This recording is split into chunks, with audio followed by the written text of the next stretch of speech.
The HVAC Uncensored podcast is brought to you by Yellow Jacket. 66 years of expertise built into every tool. I pledge allegiance to the flag of the United States of America and to the republic for which it stands. One nation, under God, indivisible, with liberty and justice for all. God bless the USA.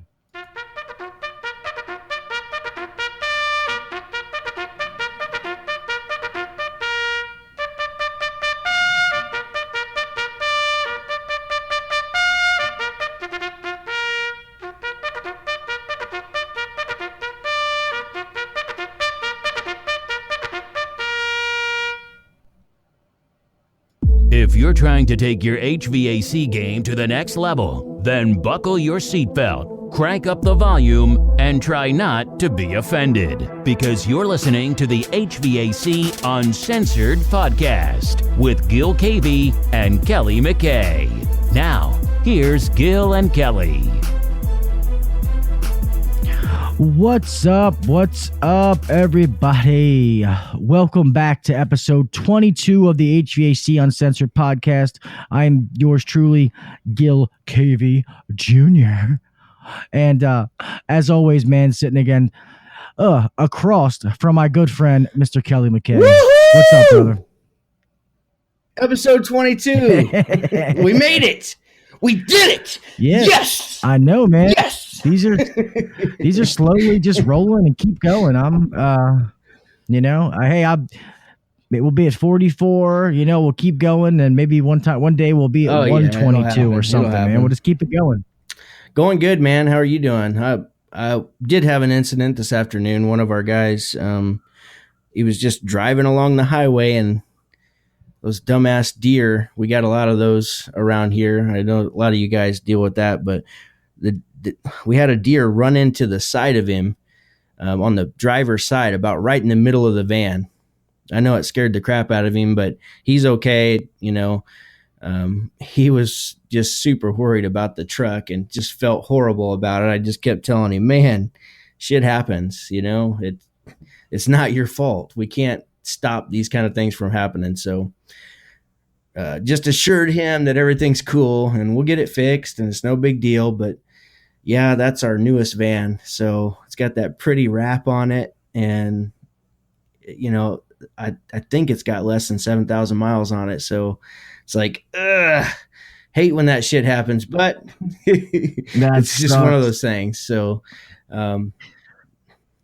yeah, there ain't nothing you can do about it, man. And it does suck at your new van. Exactly. Like the old van. Well, that's the thing here. One of my other guys, because I bought a van a couple of months before I bought this one, and it was, that whole fiasco I went through with the ladder racks and shit. Like they had my truck for like a month, yeah, and it was like we were like a week away from getting the truck back, and somebody ran into the other guy on my old van, which I'd had that van since 2009 or 2010, and it'd never really been in a wreck of any kind. So thankfully it hit the side door, but the door still opens. And it's pretty bad, but surprisingly the door still opens. So, but it was like 1 week away from getting into the new van. So hopefully we're done now and no more accidents for another year or two. Yeah, they get costly, that's for sure, man. Your fucking car, the insurance for the company starts to get jacked up. Start paying a ridiculous amount, and then insurance companies don't want to insure you, or anybody will insure you for the right price, but it just starts to be like astronomical. But those fucking deers, man, that's crazy. Me and Kelly were talking off air. Like, I've been in an accident. I was telling him where I wasn't driving, somebody else was, and a deer hit us, man. And you don't realize, I guess how solid or just how much damage they do hitting them, man. That's crazy. So I'm glad your guy's all right. And I've seen the pictures of it, that it could have been way, way worse than it was. Yeah, I don't know how big it was, but he pulled over to the side of the road just because I'm sure he was like, what the hell just happened? And looked around, and the deer was gone. It dusted itself off and took off. But and looking at it, I mean, you probably didn't hit it so hard that it really hurt the deer, but I don't know. You don't have to hit the side of a van very hard to put a ding in it, you know?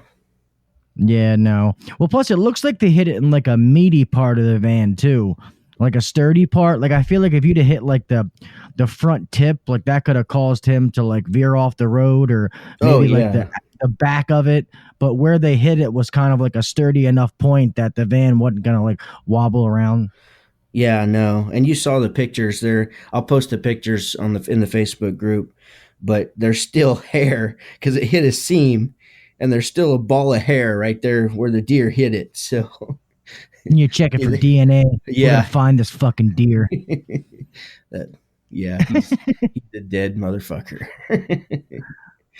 That's crazy. Yeah, we haven't had no deer incidents around here. That's weather's still getting crazy though, man. It's kind of up and down. It was like almost 60 Sunday, but now it's getting fucking like bitter cold again. Starting to get busy. I've been tearing it up on sales, man. I actually get a commission check tomorrow for November. That should be sweet. Nice. Sales have been good. So I hope it goes in. I hope it carries over into December, because like when you the video you did on our YouTube, on the HVAC Uncensored YouTube page, talking about December, I don't know, maybe it's just me, and this is, I have to say it's always been a problem for me, is the month of December. I get a lot of those like people not wanting to do things because of Christmas coming up. I mean, I guess maybe it's more for repairs, but no, I think I have the problem when it comes to systems too. No, I mean, I don't know what it is. I don't know if it's because the season's just now changing to where it's cold weather. You know how we always have those snaps like in spring when we get that first hot day or that first cold snap we have. That's when the phones blow up. Well, I think a lot of times people, I don't know what it is, but we had a good December last year. Let me see. Let me look behind me here and I can tell you what we did. I mean, it's good for us. It was 105,000 last year for December, which was, I don't know, 25,000 more than we did in November. So I expect this December to be decent. I think we did like 25 bids and it was 50 or 60% closing rate last year. Yeah. Yeah, no, I did last month in sales. I mean, I think I did like it's like 57,000. Nice. Just by myself. Yeah. But it was one of them ones where I had a couple, they just kind of fell in line, where they just fell in my lap. I think I told you the one that I did where what was it? I went over there and the guy's blower motor was burnt up, and it was an older system. And I was, the motor had heated up so much that it burnt the board. It's one of them ones where the board mounts right to the blower housing. Holy shit. Yeah. And he was like, well, if the thing's old, he's like, what about just buy a new furnace? I was like, okay. Right. And then it was a downflow. And I was like, well, just so you know, if you have any intentions on replacing the air conditioning, you're going to probably have to do it now, just because they're going to have to remove the furnace to get to the air conditioning, or at least the coil. And he was like, yeah, no problem. Then we're looking at it some more. There's a big gas pipe that comes down to change the water heater. You'd have to do it while the furnace is out. Otherwise, you wouldn't be able to do it. And the guy's like, you know what? Fuck it. Just work up a bid for all of it. It's like, okay. Yep. Ended up being, and he wanted good stuff. I forget. I know it was Infinity. I forget what the actual equipment was, but I know the bid was like, I don't know, like almost 16 grand. He was ready for it. Yeah. And he was like, and I think he actually paid what, like $12,000 in cash, and then financed the rest of it. Yeah. He was ready for cool it, man. beans. He's been saving for a while.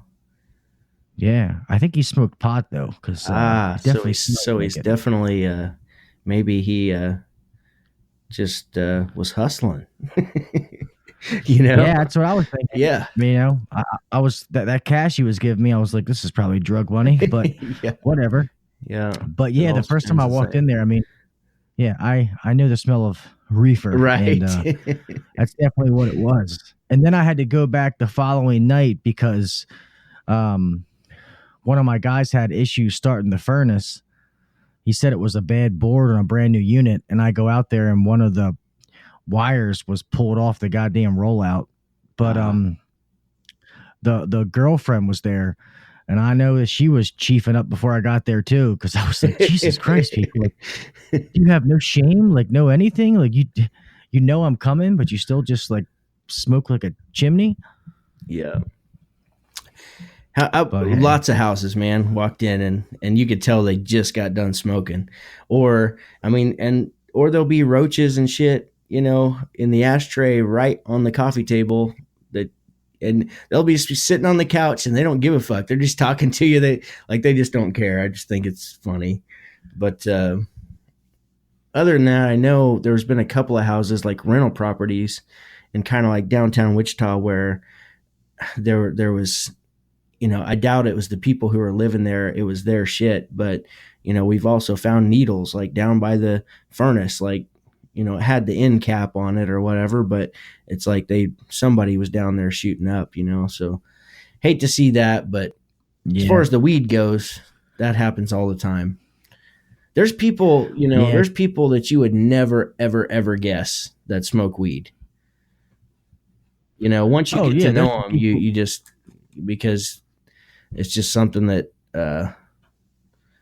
I don't know, you know, with all the states legalizing it too, it ain't going to be long before it's came up for vote like 2 or 3 times already in Kansas, keeps getting denied, but they're going to get it pushed through one time or another. Yeah. I hope they push it through here. Yeah. But I know you go to some of these houses in Baltimore, you never know what you found in Baltimore City. Oh, I mean, God, I've seen plenty of, needles, spoons, little baggies, stuff comes in, little vials, things come in. It's pretty rough. But what I was gonna say about the marijuana is I have these 2 customers that both of them have their medical card and they live in like a mobile home. They're the nicest people you'll ever meet. Yeah. But they have like prescription, like actual like marijuana, like the buds. They have the CBD oil. They have the vapes. And I'll be sitting in there doing like their PM because they like me coming out there. Yeah. And they will be high as a giraffe's ass sitting in there just, you know, the one time they both have been in there like passing the joints around, you know, like chonging the place out. And I'm like, guys, I can't be in here like smelling like weed. And they're like, oh, my fault. And then they start hitting their vapes. They're like, see, look, you can't even smell it. And I'm getting high as shit. I'm like, you guys are crazy. I don't even know what's going on right now. Yeah. Well, the wife said she actually has some that's like not even, doesn't even have THC, but it still gets her high. I was like, well, that's good. Congratulations. Yeah. All right. Well, I guess we're not the High Times HVAC Right, podcast. right. Let's not talk about marijuana, Kelly. Jesus. Anyway, that's the intro, guys. We hope everybody's doing good out there. I guess you want to roll into your segment, my friend? Roll out. Yeah. Okay. Let's go. Now, here's Go Make Money with Kelly McKay.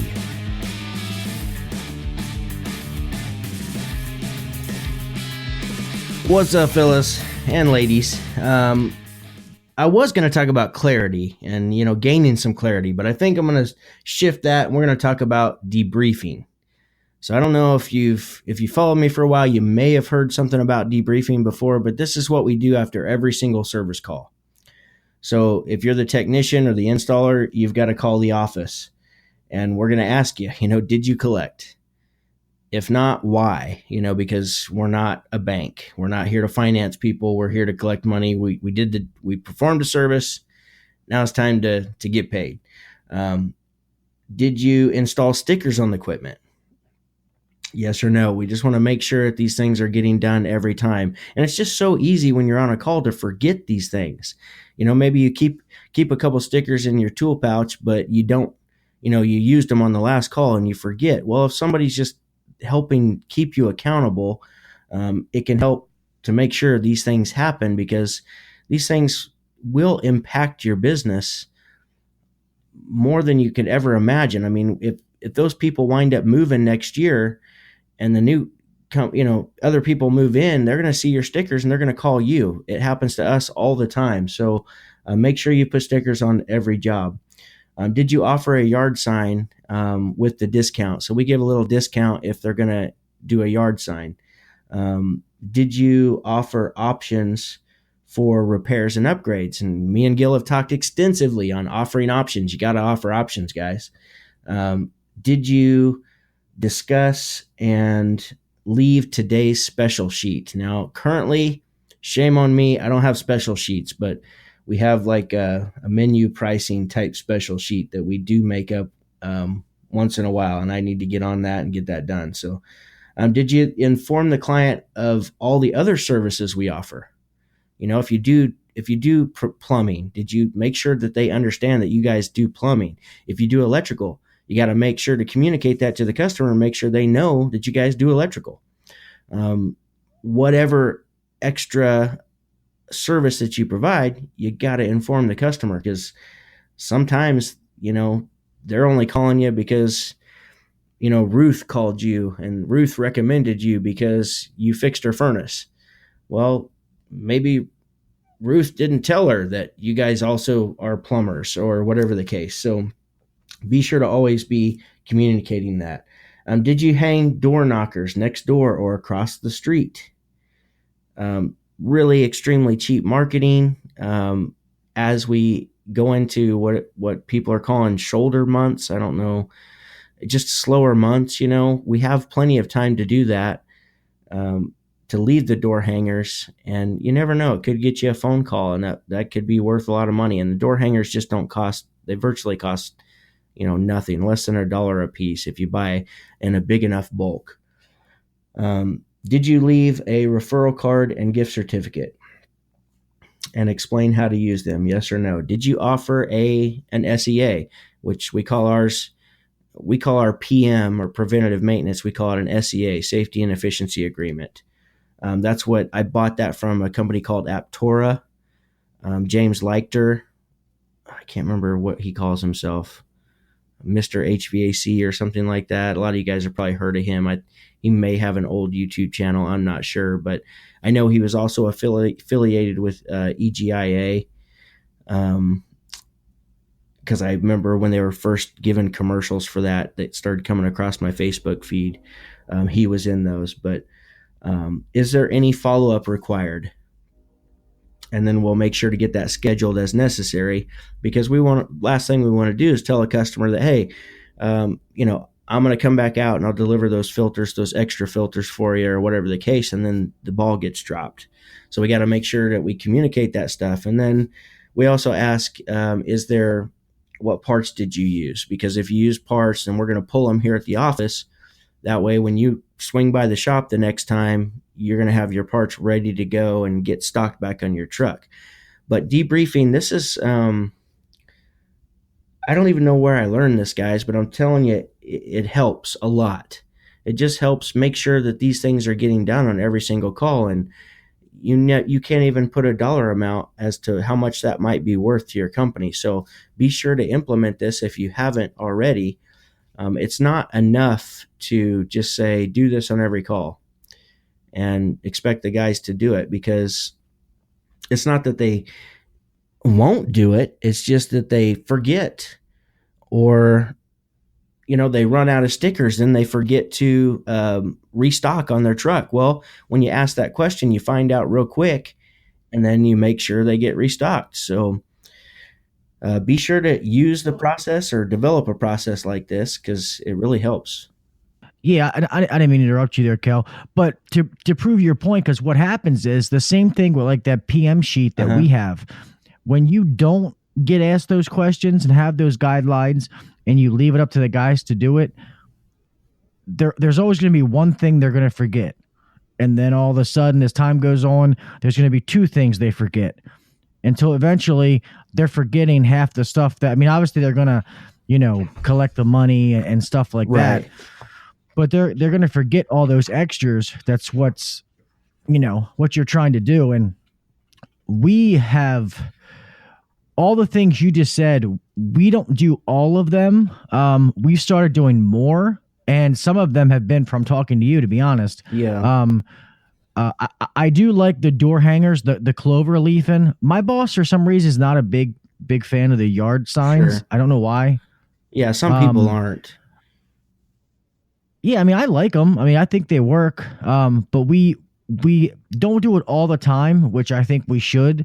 But every once in a while, we'll push and we do the clover leafing. And I heard something. I think it was Mitch McKinney. Is that his name? Just Kenny with the K. Oh, just Miss Kinney. Yeah, where he brought up a good point about doing that, about the clover leaf, and where he said, you might not notice a return on those like the next day, but what happens is that person might stick it in the drawer, and then 6 months down the road, their AC broke, their heat broke, and then all of a sudden they pull that out and they call you. That over a long period of time, that is going to pay off. Absolutely, and there's ours has 2 different coupons on it, and I've seen them to where almost the whole back side of them is all coupons, to where they can use them on all these different services. So it's just one more way to reach out and touch the customer, or a potential customer. So, and it just doesn't cost hardly anything. And the less money that the company can spend on like the other types of marketing forms that are out there, because they are so expensive, the less money we have to spend on that, with the help of our team to get our name out there and get the word out there, then that directly affects the company. And the more successful the company is, the more successful you're going to be.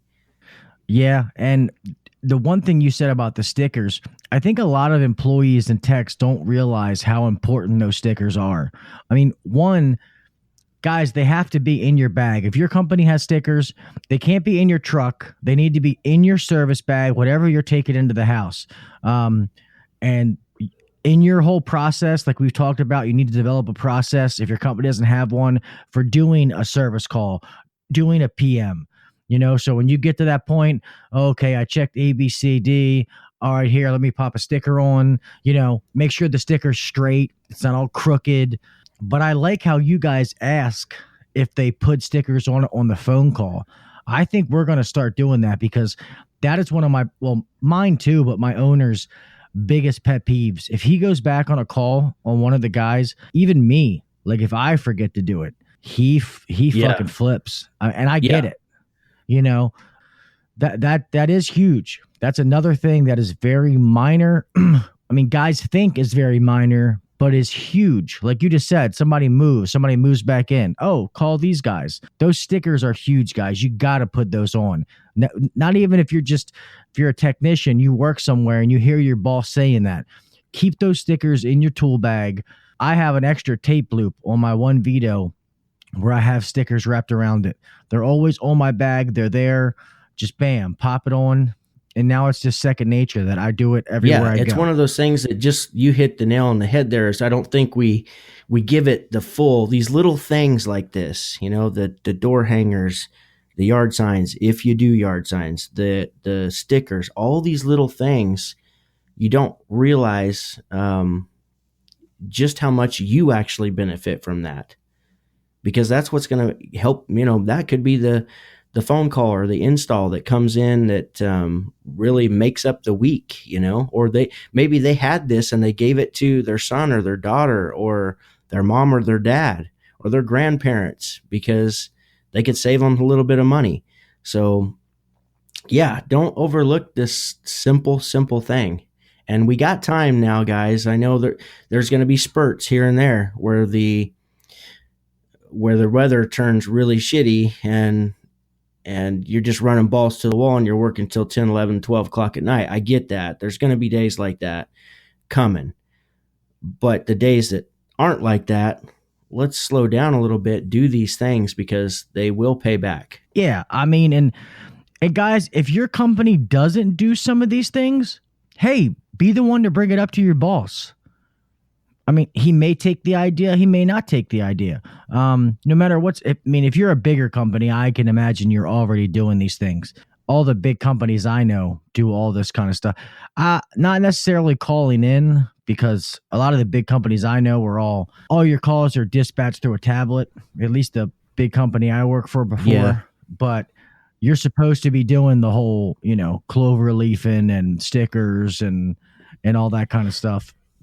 But it's huge, guys. Create work for yourself.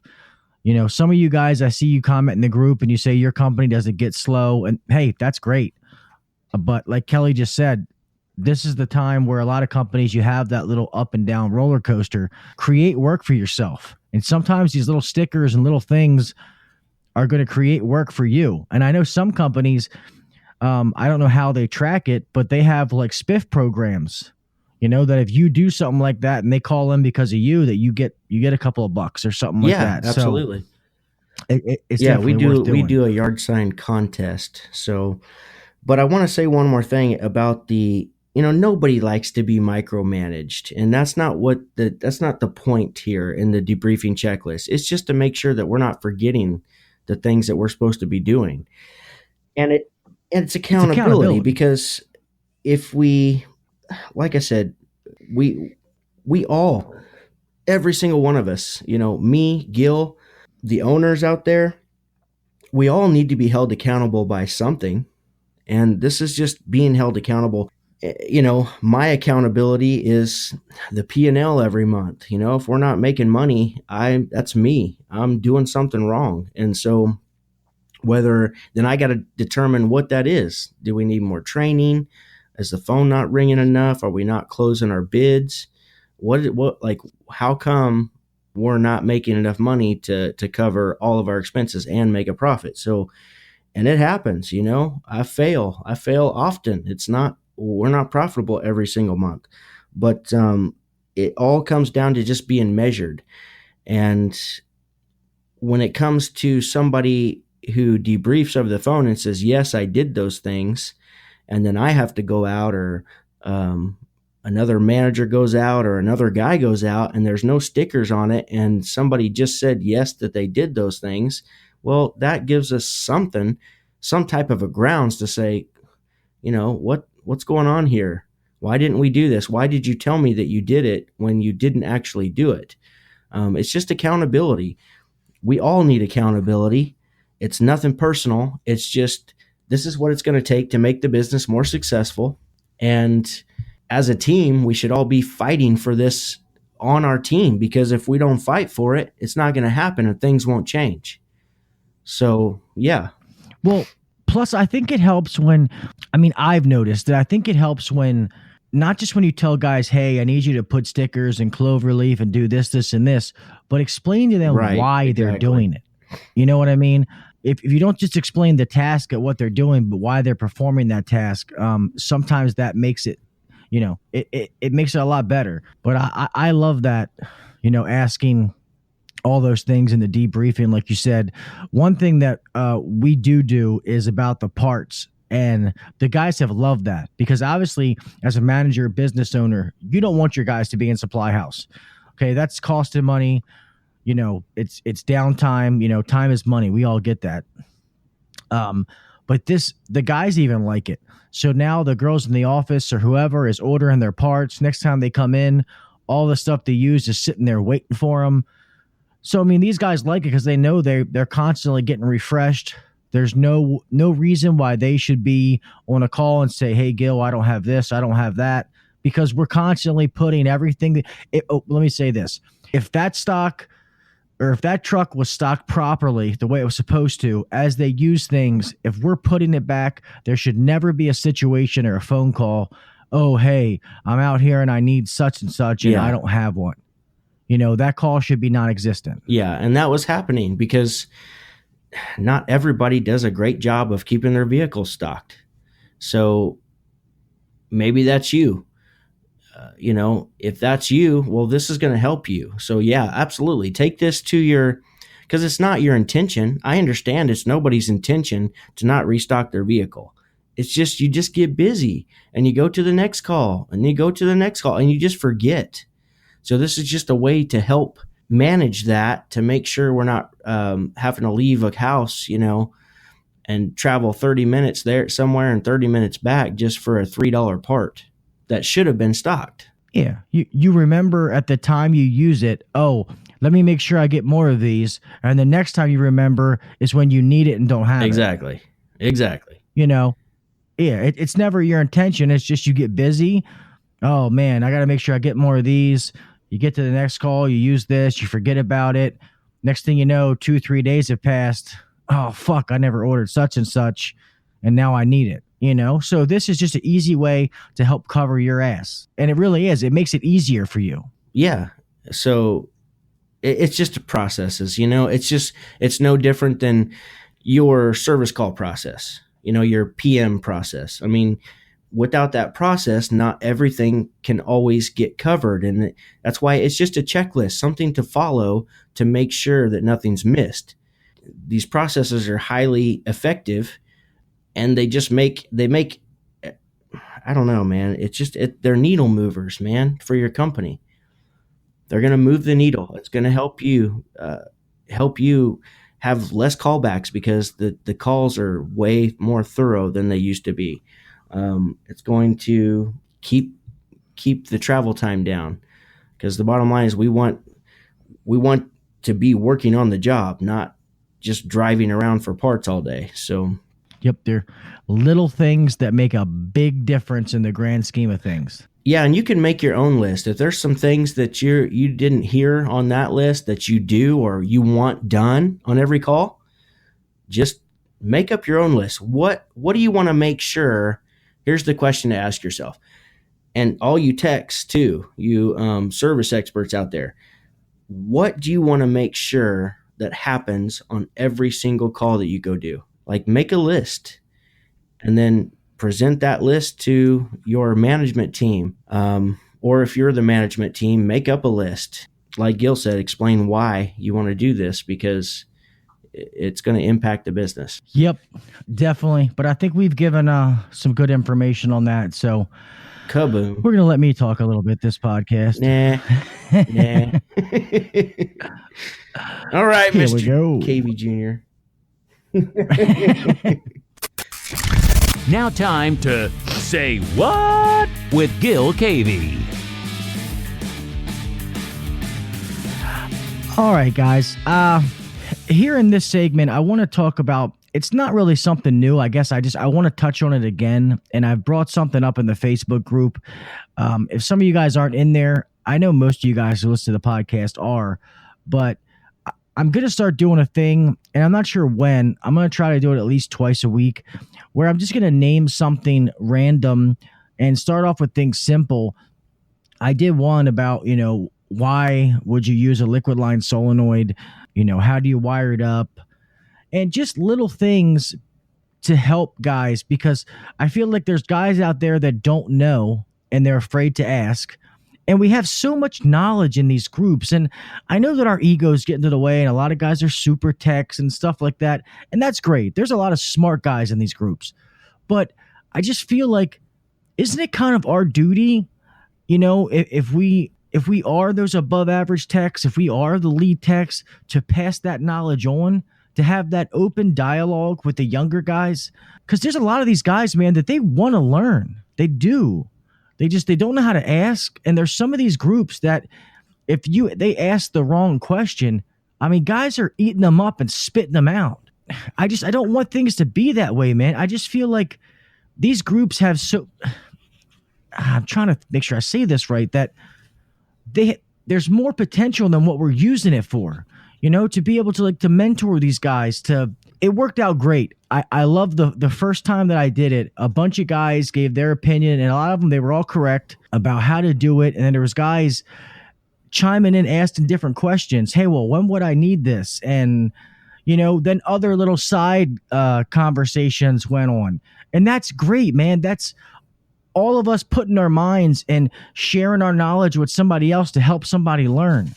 And I just feel like, and that's what I want to talk about, the topic of this little segment, is passing the knowledge on to the next generation. Like, I feel like we have an obligation, to pass it on.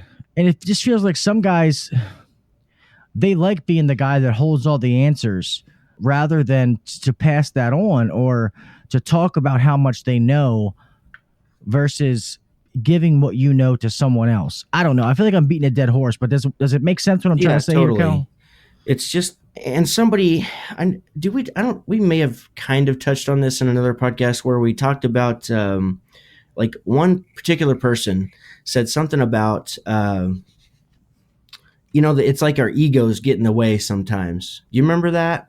Remember we talked about that? Maybe that could have just been you and me on the phone. I don't remember, but I'm just saying that sometimes we see something and we just pop off the mouth without thinking, So, but I totally agree.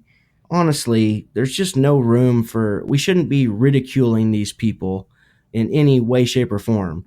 Shit, I get ridiculed. I'm sure Gil gets ridiculed just because, man, we don't know it all.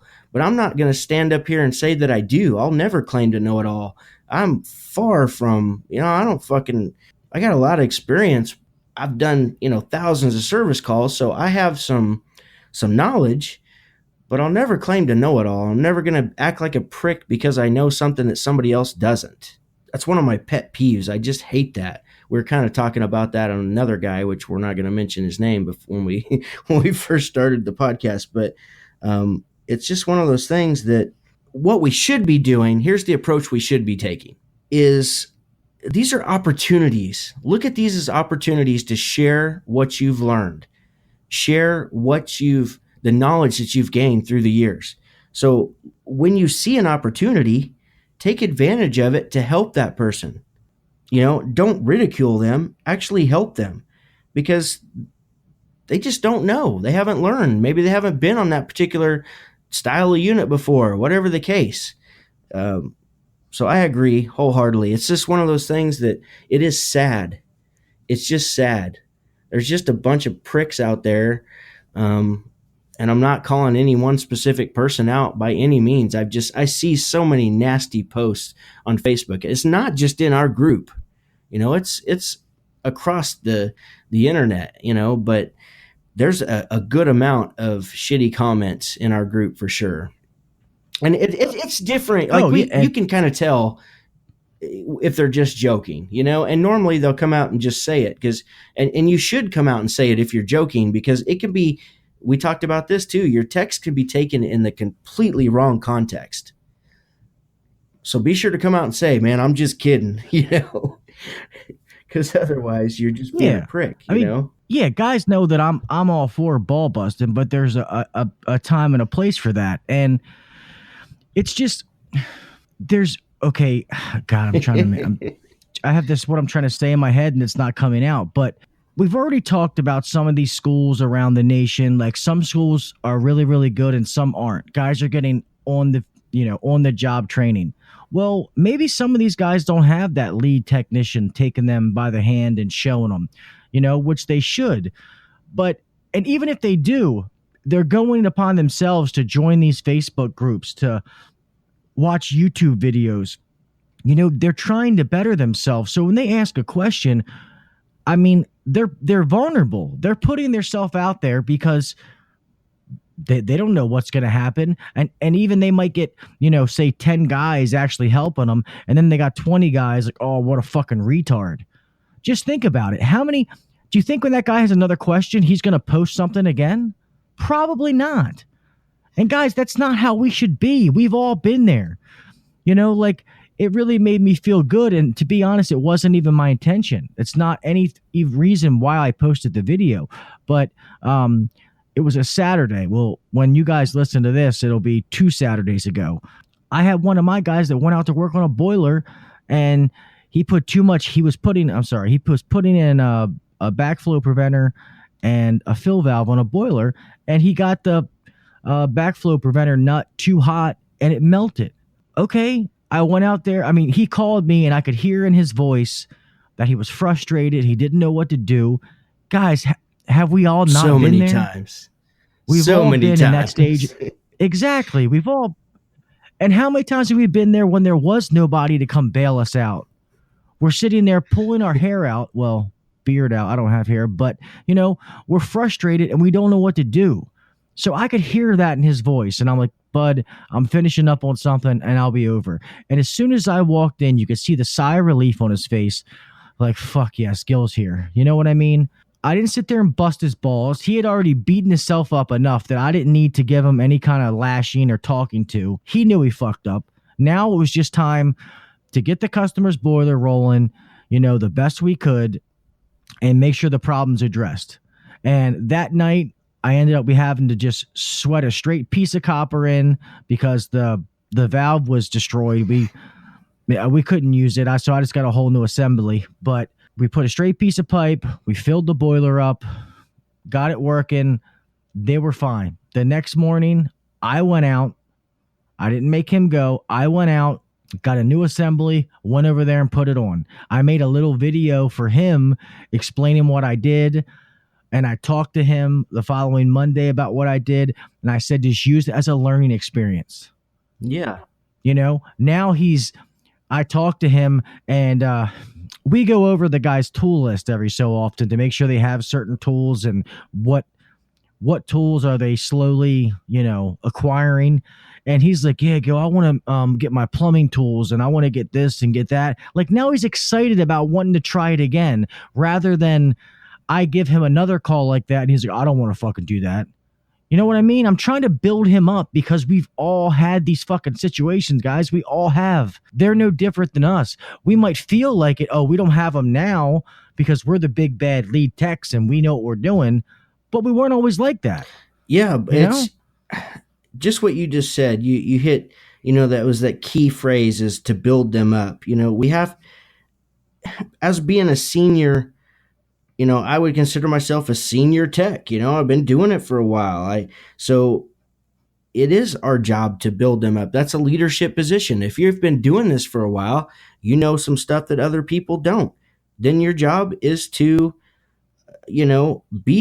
step into a leadership position.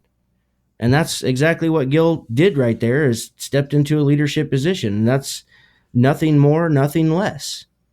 That probably helped build a little bit of confidence in him, confidence that, guys, shit, man, I worked for a company that, like, I never got any praise. And this is something I work on constantly. I'm just not, I say this to myself, but it's just a story. But I just forget to praise. It's not that I don't appreciate everybody here that works with me, but I'm making sure that I give praise, and include that into my everyday job, because I do appreciate everything everybody does. I don't know what it is. Maybe I never got praised. Like for 12 years working for somebody else, a few different people, like I didn't get praised. The only time I heard anything was when I had a call back. And I'm saying to myself under my breath, yeah, what about the fucking 500 other fucking calls that I did and nobody fucking said anything about that, did you, bitch? You know what I mean? Like, that's what I'm thinking. And I get it. If you guys are out there and you're feeling this, I get it. I don't know what to tell you, because what would you tell somebody in that position, Gil? Because you're stepping up and taking that leadership position, and you have the job title to go with that position.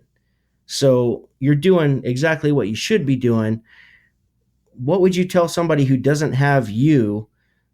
And I've got backups too. I've got an install manager and I've got a general manager, and they do a really good job at always praising and making sure the guys know when they've done a great job. And so I think we make a pretty lethal team right now together when it comes to showing our appreciation. But for the guys that you don't have somebody out there that's ever giving you any gratitude, any appreciation.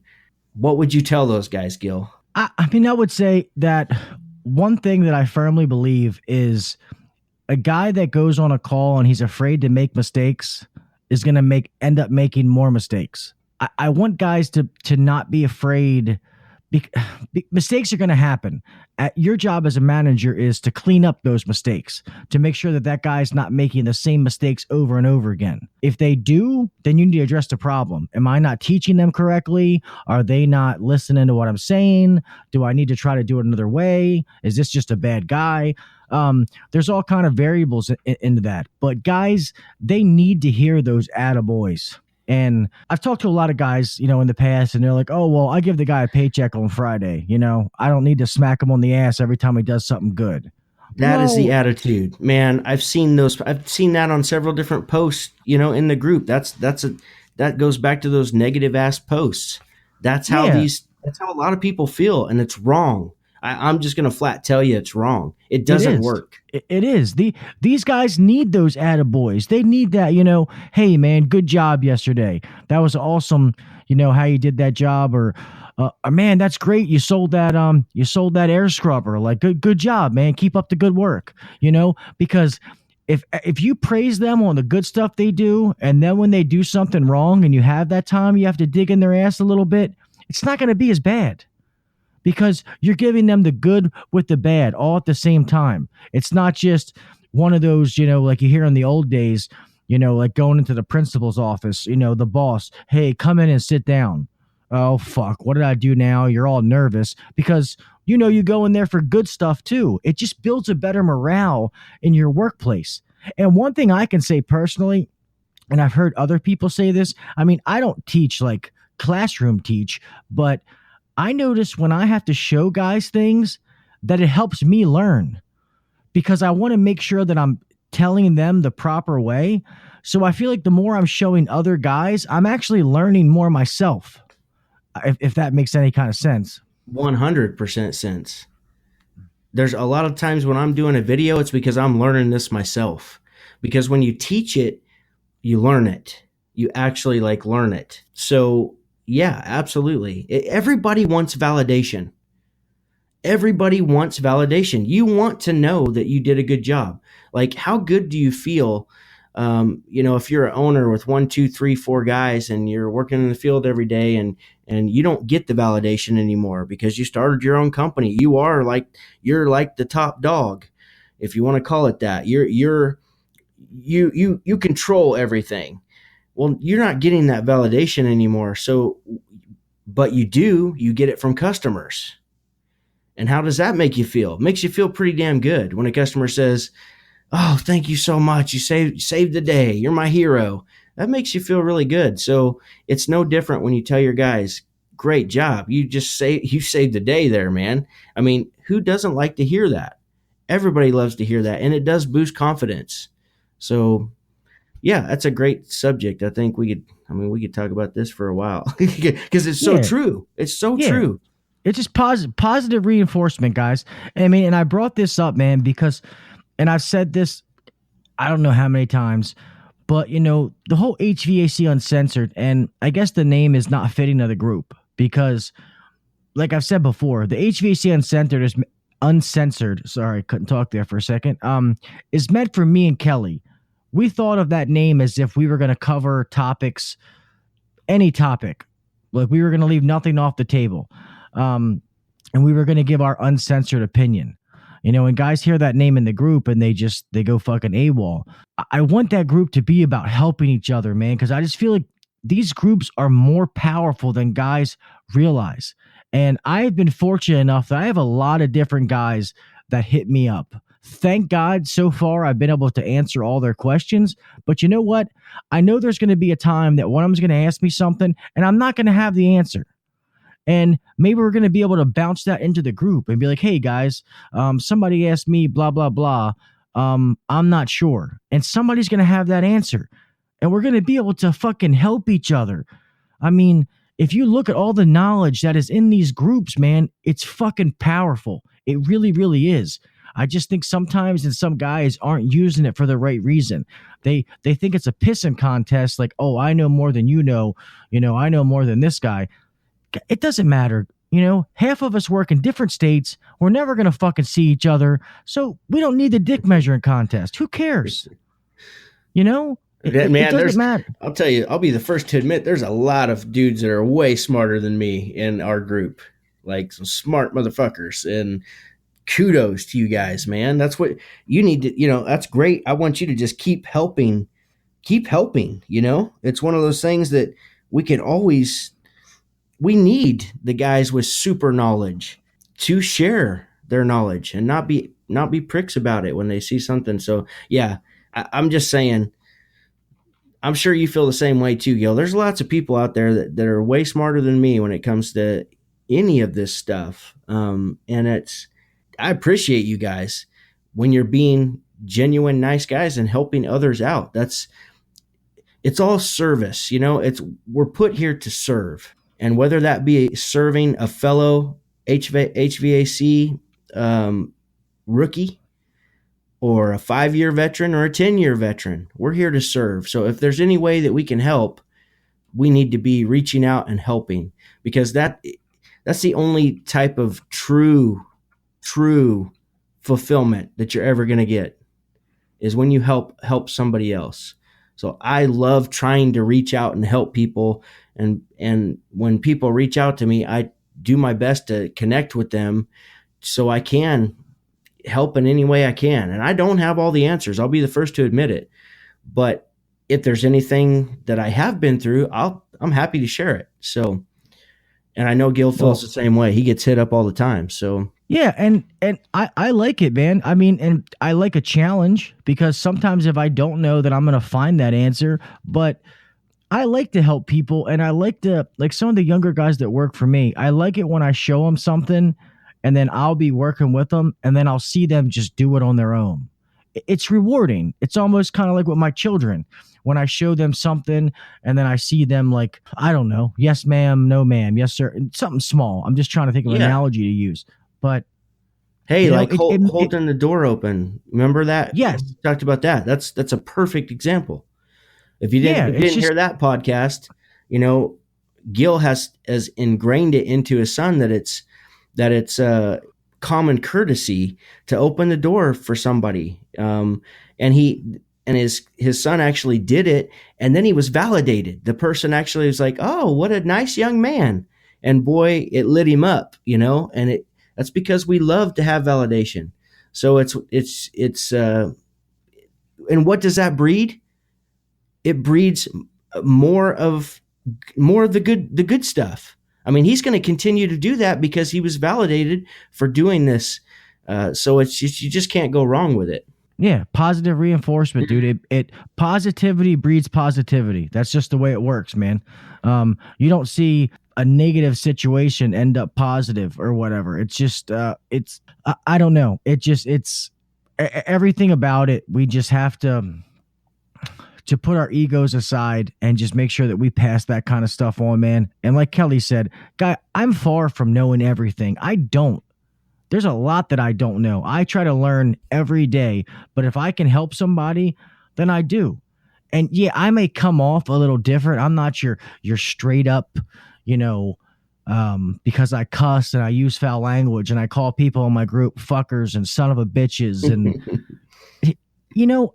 I do it joking, man. It's easy to tell. It's all in good fun. You're exactly, dude. It's just, yeah, it's putting the knife through the tension, man. It's not, I want people to be relaxed, to be themselves and not put a front on for something, to just relax. And the sad part is I think there's more people like me than there's not.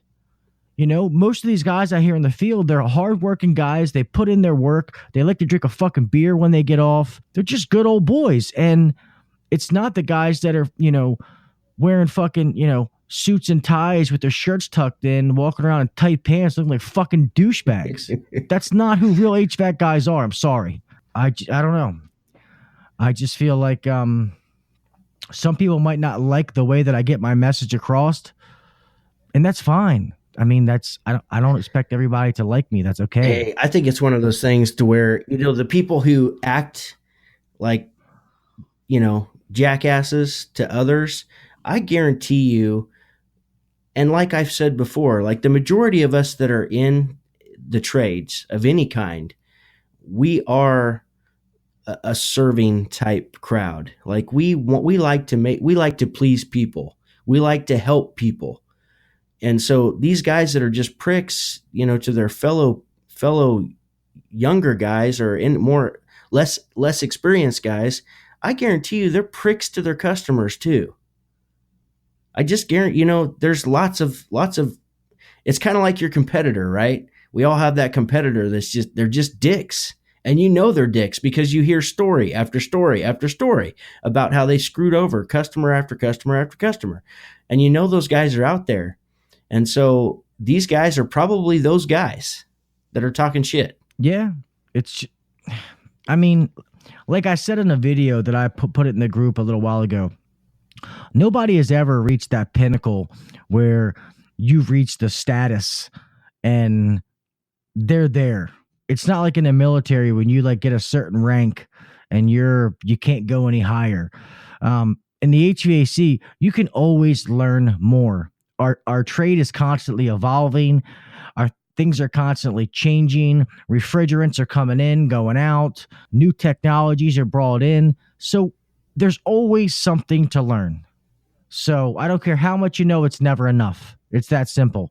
You always have to be consuming more. And it's not a race to consume more than the next guy. It's a personal thing. You consume what you need to consume, at that very moment and just keep getting better. It has nothing to do with the next guy. And I think that's the problem. There's so many guys with that mentality that they're always worried about what the next guy's doing. Well, it doesn't fucking matter what that guy's doing, though. You know what I mean? Even if you work with him, it doesn't matter. You need to worry about yourself. Worry about what better yourself. Yeah. And hey, who knows? Maybe you, by bettering yourself, can better that guy. I don't know. I'm going to leave it on that before I keep going. It's the circle of influence. You can, not that your coworker's not within your circle of influence, but to a certain extent, you have to only focus on what you have total control over, and you can't control other people, period. So what you can control is your actions, your decisions, your goals, your attitude. You have total control over that. So that's what we need to focus on. Yep. I agree. Sorry, I didn't mean that to go too long. We're getting a little bit long into this, but I want to, let's try. We have a question. It's one for me and Kelly, but I'm going to read the whole thing and I'll let you answer the first part, Kelly. We're just going to try to do this briefly since we're already, hitting that hour mark. But this question is from our buddy. I'm assuming his name is Sal, Saul. Sorry if I said it wrong, Saul, bud. Probably. Yeah, and probably he's asked me not to use his last name, so I will be respectful. If you guys ever send us questions, if you don't say anything, I'm going to say your name. But if you put in the email or whatever it is, hey, don't say my name, don't say my last name, then I will be respectful and not do that, just like I'm doing with him. Okay, here's the question. Hey guys, I got a quick question coming all the way down from here in Texas. First, for Kelly, as a business owner, how would you expect your techs to respond to a 15 to 20K heat kits jumper together onto one circuit? From a liability standpoint, would you rather walk away and note it on your invoice? Then he says, for Gil, says for the Gil, HVAC God. I like this guy.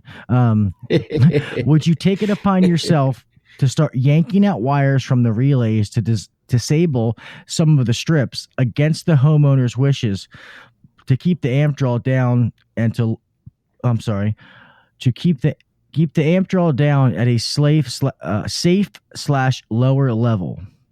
So you want to go ahead and take your part first? Sure. So my first concern is, and I'm assuming this because he didn't put this in here, but I'm assuming that the wire is too small, to carry this much amperage. Because 15, 20 kW, we're 5 kW a piece. We're like 20, 40, 60, 80, 80 to 100 amps, somewhere around there. Am I right there, Gil? Yeah. And you're probably talking about a number 2 wire. Yeah. So I'm assuming that the wire is too small because otherwise, because they do make, and maybe this is just jumpered in the field or something, but if you guys have ever had that where you do have just one great big wire, they do make a single, a PowerPoint entry kit, is what they call it, that just allows you to turn those 4 lugs from your 2 breakers into 2 lugs. And if the wire is big enough, then you're probably fine. But I'm sure that it's probably a small wire. So, but here's the question I would ask. Would you find a 2-inch crack in a heat exchanger? And no matter what the customer said, like they're like, you better not turn that furnace off. Would you not turn the furnace off? I mean, that's my question, because the answer is you're not going to listen to the customer. You're going to do what you know you need to do, which is condemn that furnace and shut her down to keep everybody safe and keep people from getting sick or dying overnight. Well, this is kind of the same thing. I mean, this is a fire hazard, because if the breaker's not tripping, then, which it should be, but if it's not, then that means shit's heating up in there. Or the wire back at the panel, that breaker could be heating up, or, I mean, it's just the potential of a fire. So you got to do the right thing and shut it down.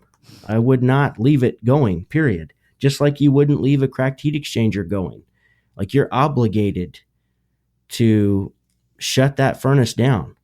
It's your job. And if they won't sign the waiver that says that you shut it down, then it needs to be noted on your invoice. So I would just look at this as an opportunity to fix it. Call an electrician to come out and take a look at it, or have them come out and meet you out there, as if the homeowner will let you, and just get a free estimate from your local electrician, the guy that you normally use, and see what it would take to fix it and do it right, and just go from there. But by all means, shut her down. I guess the question was that the tech, what was the question? That the tech, was wanting to leave it or shut it down? Yeah, well, for you, he has, for Kelley, as a business owner, how would you expect your techs to respond to this situation, to a 1520 kW heat kit being jumpered together all onto one circuit? From a liability standpoint, would you rather just walk away and note it on your invoice? No, because that's going to be way more dangerous. If you walk away after the tech saw this and knew what he was looking at, then, there's always inexperience. Maybe he didn't know what he was looking at, and there's really nothing you can do about that. But if he knew what he was looking at, then I expect him to do exactly what you would do, which I hope is the right thing, which would be shut the thing down and have that conversation with the customer. As if they need heat, I get it. They need heat, but like you said, maybe disconnect a couple of the strips so it's within safe operating parameters, So that's what I would do. Yeah, first of all, with what Kelley just said, if a guy has out there and he doesn't know and he missed it, sad to say, your company's still liable because you were the last one to touch it. So we have to make sure that they do know what they're looking at. From me, what I would tell my guys, or what I would do, and I know that my owner would say the same thing, we're not just going to leave that. If I thought there was going to be a problem, I hate to say it, I'll disconnect it and just not tell them. I am always going to do what's going to keep that customer safe. Okay, we are the experts, not them. If I write it down, I'll put it to you this way. Out of these two situations, I rather disconnect the wire, and safely connect it, like disconnect the heat strip to lower the amperage to it's a safe operating condition, to I know that it's going to be okay, and the customer be pissed or have an issue and I have to maybe deal with something else, than to leave it, put it on my ticket, and that fucking house burns down. I wouldn't do it. Like Kelley said, it's the same thing when you're doing a cracked heat exchanger and it's real cold outside. You don't want to shut those people's heat off. I mean, they got kids in the house, blah, blah, blah. But hey, we all know cracked heat exchanger, we have to shut the furnace off. We have to.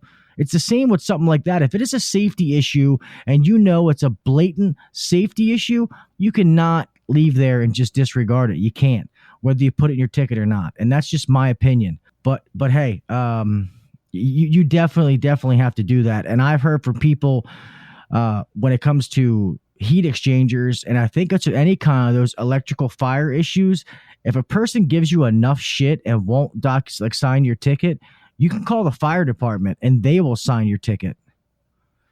You know, if they come and they say, hey, I did this, the lady's unhappy, you know, it's a fire hazard, that the fire chief will sign your invoice. I've never had to get to that point, but I've heard several people say that they've had to do that and that's covered their ass. So that's my answer to that question. I hope that helps you, bud. I hope you don't see this situation too much, but if you do, that's how I would handle it. Yeah, I agree. I would handle it the same way. Just you don't want to leave that if it's recognized. Don't leave it. You know, make sure to fix it. And if you got a training opportunity, kind of what we were just talking about. If your tech didn't recognize it, obviously you did, or somehow you knew that this was the situation. So there's a training opportunity, and I guarantee that guy he's not going to forget that. You know, he'll remember next time and have an idea of what he's looking at. Because that's something, I got to be honest, that's something that you don't think about training somebody on. It's something that just kind of comes with experience. Yeah, true. But I mean, you think even on a basic PM, if you're doing on a heat pump, you should be checking the amp draw of the unit itself, and then like each individual, you know, bank of heaters. Right. I mean, common sense is, you know, hey man, I'm pulling 80 amps and this is a 60 amp breaker. Hold on. Something does at least something should ring a bell, like, hey, maybe I should call my boss, or maybe I should call my supervisor. Something should be able to ring a bell. I mean, if it doesn't, then you probably definitely need more training if something like that doesn't stand out to you. Or you're not doing what you're supposed to be doing. I hate to say it that way, but right. But alrighty, we've been talking for a while. Don't want this to be too long. Alrighty. Let's close it out, Mr. Kell. Hey guys, thanks a lot for making this the most popular, the most downloaded, the most successful, fastest growing podcast out there. Fuck all you other guys. We're super stoked to have so many downloads. You guys are awesome. So thanks so much. Like we always say, it's been cool. So we're just very grateful. And I hope that we continue. Like, I hope you like the content we're putting out. I know we get quite a bit of feedback, and we got guys that are watching it, you know, listening all the time. And that's so awesome. If we ever get off track, you guys just got to reach out to us and let us know if we're not providing value, because we are here to serve you. That's why we do it. And we love you guys. So guys, have a great week, kick ass, and go make some money. Yeah, guys, this same as Kelly always says, man. We thank you guys so much, man. You guys, your support has been overwhelming. We appreciate each and every one of you guys, man. You guys make this fun and worth doing, because like I always say, we're just like you guys. We just have a microphone in front of our face. That's all. Guys, you know all the places to check out the podcast. We're on all the major podcast apps: iTunes, Stitcher, Google Play, Spotify, SoundCloud. We have the website, www.hvacuncensored.com. You can get us on our email, hvacuncensored@gmail.com. You can always reach out, hit us up on all of our questions in the Facebook group. We ask that you guys, you know, share the group, share the podcast. If you got people at your work, get them to check it out, man, and let us know what you think, man. We want your input. I mean, even if it's bad, I mean, don't, like I always say, don't be a dick about it, but we want your input, man. We're trying to constantly make this thing better and grow. We'll take your input on topics, whatever you guys want to give to us. With that being said, there's not a date, guys. But coming up, I'm going to drop this as soon as I can. Hopefully the date will be on the next podcast. But our next Yellow Jacket giveaway, I'm going to give you a hint. The question is going to be something to do about our families. Not even going to be HVAC related. So you guys are going to have listened to the podcast and hear the stuff that we talk about. So these prizes are going to go to our loyal listeners, and that's who I want to win this stuff. So I'm going to let you guys end with that. Remember, guys, always be safe. You always want to make it home the same way you left. Be safe. I just posted a video about it today. Be careful. And guys, always set yourself apart. Do what the next guy's not doing. Those little things matter. Until next week, I love you fuckers, and I'll talk at you motherfuckers later. Peace. Peace. Thanks for listening to the HVAC Uncensored podcast. Don't forget to check us out on Facebook and Instagram, or email us anytime at hvacuncensored@gmail.com. Now, get back to work. Shut this down. The views and opinions shared on the HVAC Uncensored podcast may not necessarily be the views and opinions of our sponsors or guests.